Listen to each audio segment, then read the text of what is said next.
এই যে সবুজ রঙের শাকটা দেখছেন না, এটা সজনে শাক।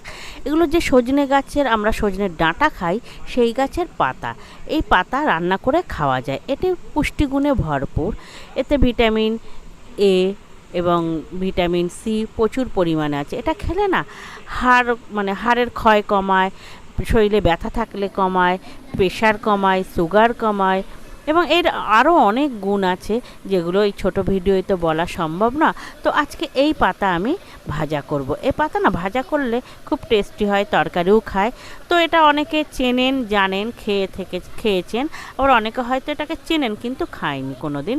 তো একদিন খেয়ে দেখবেন, খুবই টেস্টি হয় এই পাতা খেতে আর খুবই উপকার। তো এই পাতাগুলো না ছাড়ানোর কোনো ঝামেলা নেই, স্রেফ ওর গায়ের যে শিরাটা আছে, শিরা থেকে পাতাগুলো একটা একটা করে ছাড়িয়ে নিলেই হয়ে যায়।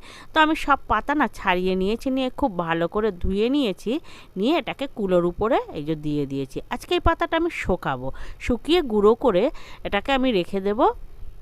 বেশ কয়েক মাস ধরে না এটা খাওয়া যায়। এটা সুগার প্রেশারের জন্য।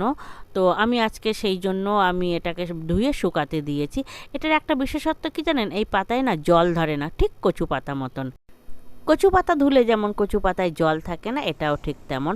তো আমি এটাকে না কুলোই করে রোদ্দুরে শুকাতে দিয়েছি। এটা আমার গরমকালের ভিডিও। তো এটা জুন জুলাই মাসের।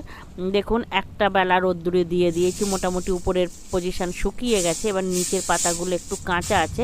তো আমি এটাকে নাড়িয়ে চাড়িয়ে না খুব ভালো করে কুলোতে আবার একদিনের শুকাবো। মোটামুটি 2 দিন শুকালে খুব ভালোভাবে শুকিয়ে যায়। তো এটা আমার প্রথম দিন শুকিয়েছে, এটা আবার আর একদিন শুকাবো আমি। সকালে এটা পুরোপুরি কুড়কুড়ো হয়ে যাবে। এখনই দেখুন গুঁড়ো হয়ে যাচ্ছে। তো এটা আমি পরের দিনকে আবার রোদ্দুরে দিয়েছি, দিয়ে ভালো করে নাড়িয়ে আমি কুলোটাকে দিয়ে গেলাম রোদ্দুরে।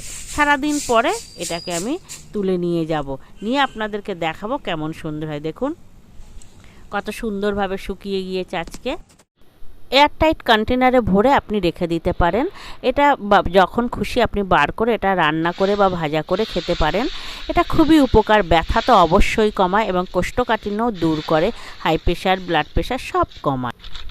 এর আওয়াজটা শুনছেন তো, পুরোপুরি শুকিয়ে গেছে। শুকিয়ে গেলে ঠিক এরম কুড়মুড়ে হয়ে যাবে। এই পাতাগুলোকে আমি মিক্সিতে গুঁড়ো করে রেখে দেব, জাস্ট একটু ঘুরিয়ে নিয়ে রেখে দেব এবং প্রয়োজন মতন বার করে এটা আমরা ব্যবহার করব।